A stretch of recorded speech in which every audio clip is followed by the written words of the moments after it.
Labeling our leader as a terrorist, it is not acceptable. And we strongly send the message to the oppositions that that will not be accepted by the party workers of Congress from different states, from the grassroots level to the top level. We do not accept that, and we really condemn those remarks against our top leader.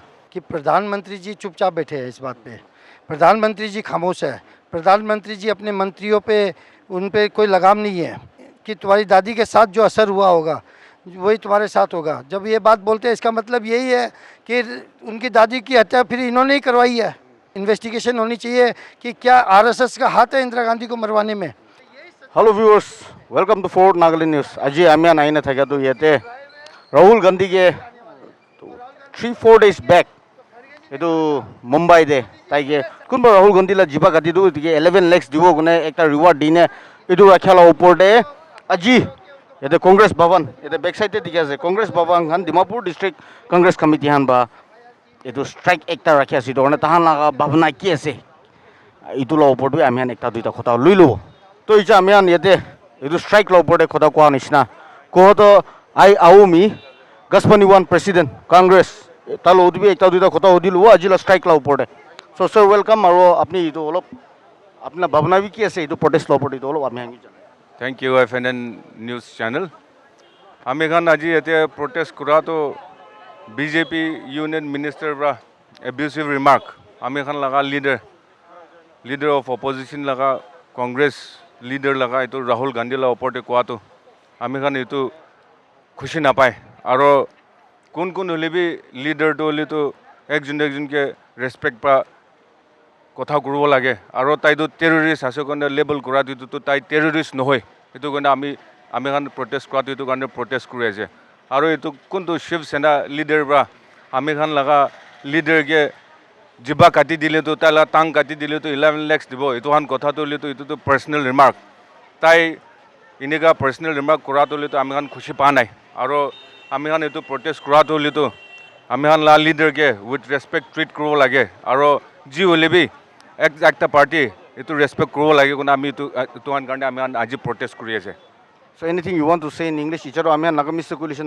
Naga public करने whole भी in English नाले Hindi anything if you want to say center की क्यों एकता को Okay, thank you. We are strongly condemning the BJP leaders remark against our respected leader Shri Rahul Gandhi ji.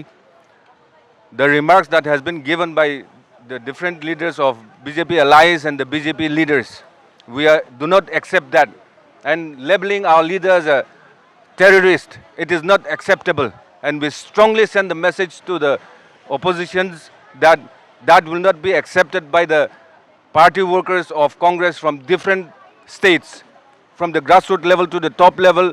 We do not accept that, and we really condemn those remarks against our top leader.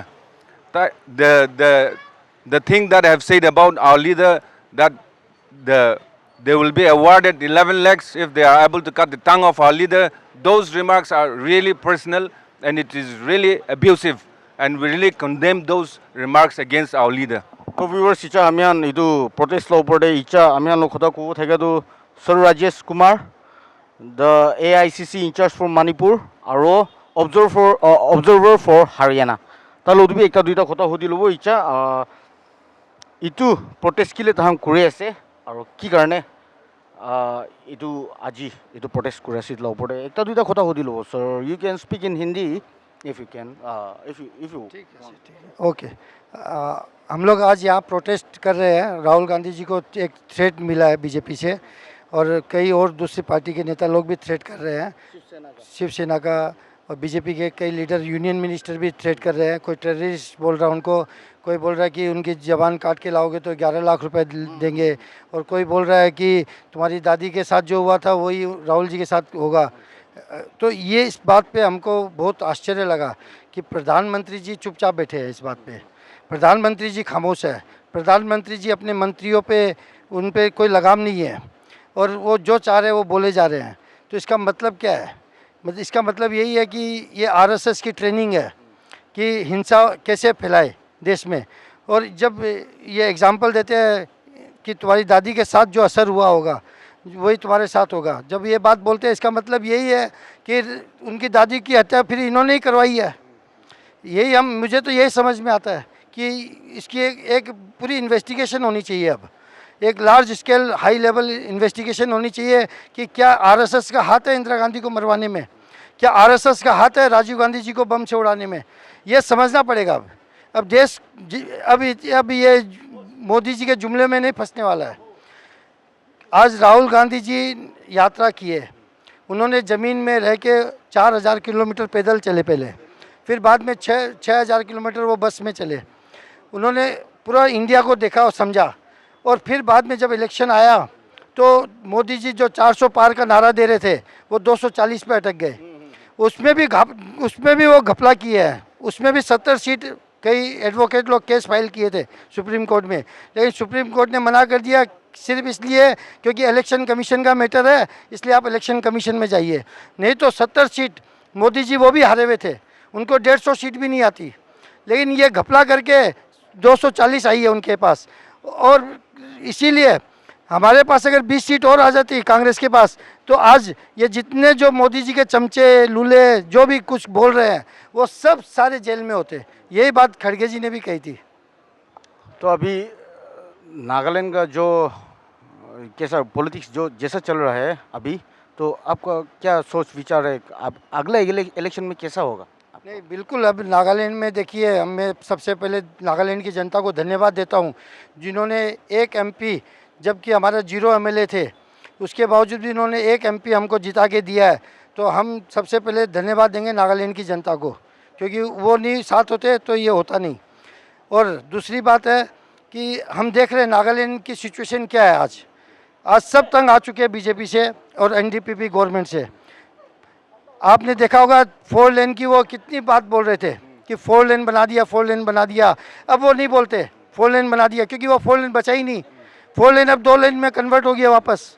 तो वो इतने रुपए, अरबों रुपए, लाखों रुपए उन्होंने खर्चा किया, करोड़ों रुपए, वो रुपए तो सब स्वाह हो गए। तो ये किसका नुकसान हुआ? देश का नुकसान हुआ। तो ये हमको समझना पड़ेगा। और अब वो एक प्रोजेक्ट लेके आए हैं रेलवे का, जो ले जाएंगे कोहिमा तक। तो हमको समझना पड़ेगा, अगर चूँकि सबको पता है ये नॉर्थ ईस्ट एक भूकंप प्रताड़ित प्रदेश है, अगर कोई मेजर भूकंप आता है या अर्थक्वेक आता है तो वो रेलवे का क्या हादसा होगा। तो इस बात को कोई इग्नोर कर रहे हैं सब, और खाली डेवलपमेंट की बात करके पैसा बर्बाद कर रहे हैं देश का। मुझे तो डाउट है इस बात पे कि ये रेलवे जो बना रहे हैं वो टिकेगा या नहीं टिकेगा, उस पर डाउट है। क्योंकि रास्ता हमने देख लिया है कि रास्ता किस तरह से स्वाह हो गया, 2 लेन। तो ये डेवलपमेंट कहाँ है? और हम क्या डिमांड कर रहे हैं? हम चाह रहे हैं कि पहले आप जो शहर के सड़क है, जो गांव की सड़क है, उसको तो ठीक कर ले पहले। दीमापुर की जो जीएस रोड, धोबीनाला रोड, आप जाके देखिए हालत कैसी है। लेकिन सरकार कहाँ सोई हुई है पता नहीं, कुछ हो ही नहीं रहा है। आज हम प्रोटेस्ट करते करते 3-4 साल हमको ही हो गया, और 20 साल से ये सड़क ऐसी की ऐसी है। तो पैसा आता है तो जाता कहाँ है किसी को नहीं मालूम। तो करप्शन, सब बोलते हैं करप्शन नंबर 1। नीति आयोग ने भी कहा था एक बार कि नागालैंड करप्शन नंबर 1 स्टेट है। तो उस पर क्या एक्शन है? क्या क्या हो रहा है? उस पर कुछ नहीं हो रहा है। तो हमको ये विश्वास है कि 2028 में नागालैंड में कांग्रेस की सरकार जरूर बनेगी।